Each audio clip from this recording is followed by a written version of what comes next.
You got the draft coming up. That's on Tuesday. Pretty good names. People have talked about, how this draft class is, possibly up there with some of the best, just because of how deep it is. I mean, I will say, like going through like the lottery and just going through the picks, like it is kind of guard heavy. I will say, I don't know if you guys noticed that too. It is kind of guard heavy, even with like taller guards, but it's still, I think it's a lot of talent in this draft. Yeah, also, I think with the draft, also interested to see like who's going to be that bust, right? Who's going to be that guy that gets made fun of for the next 5 seasons before he gets out the league.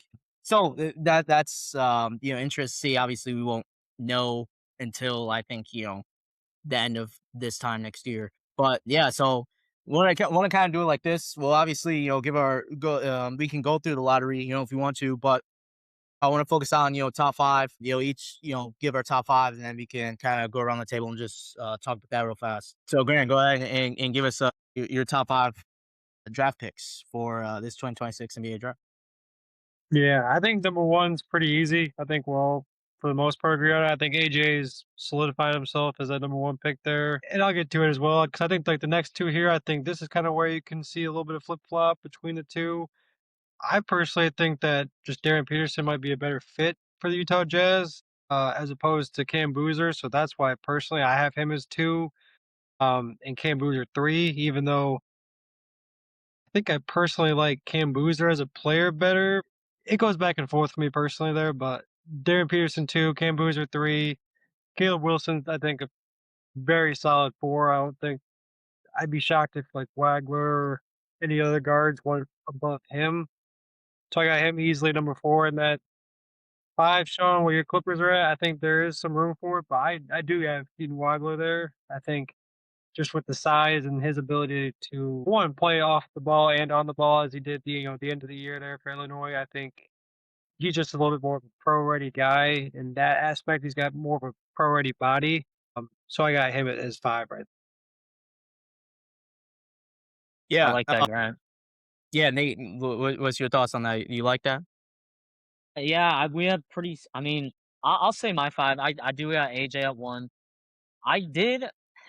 I don't know. Maybe it's the family tie with his dad playing in Utah, but I think I think this is probably the year too. Maybe I thought about this, but I think Markkinen probably sneaky out of there this year. I mean, he's been on the block for a while. I think this is a opportunity for them to kind of get his replacement, and then they can, the Jazz can really start over from there. I mean, they just got Jaren too last year. I think he would play well with Boozer. And then I think for Memphis, on the other hand, like there've been a lot of rumors about Ja, but I think him and Peterson would be a pretty nice duo.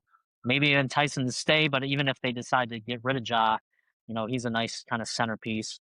Wilson, I have heard a lot of good things in terms of like him in Chicago. I feel like he's been kind of mocked at for a lot of them, and I feel like I've heard Chicago says they like him. So I got him at four, and then I got Acuff at five. Sean, I like Wagler, but I don't know. I feel like he's a guy maybe not necessarily ready. He kind of reminds me of like a Jason Preston, if you remember him.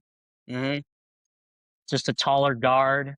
He's got a lot of skill, but he's super young. So I don't know if that's what the Clippers are really looking for right now. I feel like Acuff could probably be a better scoring option for them immediately. So those are my top five. I do got some like I don't know if we want to go into now or if you want to talk about your top five, Sean, but I do have some like lottery trades. I do think there are gonna be some trades in the lottery. Mm. Yeah, I have a couple too. So yeah, let me get my top five first. But I do want to ask you guys now: when you guys made this, did you guys go for best available player or best team fit? Because I have some of more so once we get past the top five, but I do have a couple of them like for best fit or best available player. Yeah, I want more like best team fit personally with the mix of like I mean, if it's just too good of a player like Caleb Wilson just was a no brainer, I thought, like to the Bulls, just something like that. But like Darren Peterson, I have him, behind Cam Boozer, I think, in my player rankings, but I have him being drafted ahead. So that's just one of the areas I have that. Yeah, I'm kind of same. I feel like really after the top three, the the draft is pretty stacked. So it really does, for me at least, look like more of a team fit thing. I mean, honestly, you could probably say that like for a lot of teams every year, but really like 6 through 14, and on is could really be anyone, honestly. Yeah. No, I agree. Okay. I like that. I was just curious. So I actually different for the number one pick, and I'm gonna explain it. I'll kind of shorten it up a little bit here. I do have Darren going number one. For a Okay. while, I had AJ number one, but I have Darren number one going to the Wizards. I think it's a better team fit for the Wizards. There, you have Trey Young, you have Darren Peterson, right? It's a smaller backcourt, but a very offensive just threat backcourt, right? I feel like just because they already have enough wings, they already have, yes, AJ's better than them, but I feel like they already have enough wings with Bilal and Keyshawn and Trey Johnson. I'm forgetting somebody else, but I feel like they do have enough wings ready to go ahead and plug and play with that team. And I think if Anthony Davis does decide to commit with his team, I feel like Darren would be better to go with AD and Alex Sarr opposed to AJ. Not saying that, I'd hate, if AJ went one, but I just went for like team fit right there. And then obviously I have AJ number two. I also kind of think that I've always believed the BYU stuff and all of that. That AJ was destined to go to the Jazz. Grizzlies, I have Cam Boozer. Obviously, that was best available player for me, and I think he's the centerpiece, of that franchise. With them most likely, I think moving off of Ja. For Caleb Wilson, they number one. I think he's the best next available prospect, but also they do not need another guard. I mean, oh my gosh, they already Yeah. have like a full roster of guards. They don't need another guard. So obviously, I think four plus him and Matas might be nice. I'm not gonna lie. You give it a Mhm. couple years, I think if Matas continues to improve, I think this, that wing could be kind of like a Tatum Brown type of thing here in a couple years. Five with my Cliffs, man. I have three different scenarios here. I can see a trade, whether that be, for another superstar to pair with Kawhi. If you're, saying like, hey, are we going to extend Kawhi and he, comes back, we're going to put the superstar, try to make one last couple runs, with Kawhi as a centerpiece. I do have Nate and Matt because we do struggle at the four a little bit, right?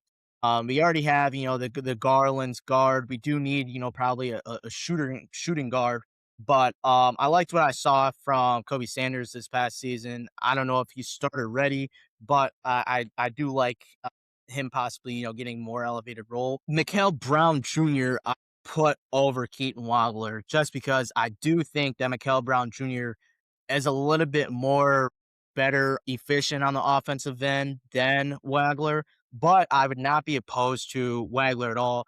Nate, yeah, I know you mentioned Acuff. I did want Acuff, but then I was like, I don't know if we, could have two guards that are so offensive oriented, especially if you don't have Kawhi next year. That's just going to be, I mean, So might win 30 games. you got a Met at 5 then? Or you I have got a Met, Mikhail Brown Jr., or a trade. Either three of those. If I had to go with one, I'd go Mikhail Brown Jr. I'd lean that more heavily than the trade over with even a guy Kawhi. like Fleming too? Kingston Fleming? Yeah, yeah. I think Flemings is. I mean, you can get to it. Flemings is more bottom 10. Either I have him going to the Kings, or I could see him going to the Hawks, kind of like a future piece once CJ, they decide to dump him or whatnot. So Well, Grant, we know if it's a Met or McCall, they're gonna be the bust of the draft. Not gonna help the Clippers. I mean, I respect it, I guess. I just saw Acuff like he kinda has that LA swag to him. I feel like too. He could. he does. I He don't. does. Darius Garland step aside. You Yeah, know. I mean, honestly, I wouldn't mind like if they were like, okay, draft Acuff and give it maybe a year for Garland to kind of you know bring him up and how the NBA goes, then get rid of Garland and focus on Acuff. But I really think it depends on what's gonna happen with Kawhi, and what they end Mhm. up doing. So we'll see what ends up happening. But yeah, that was my top five right there.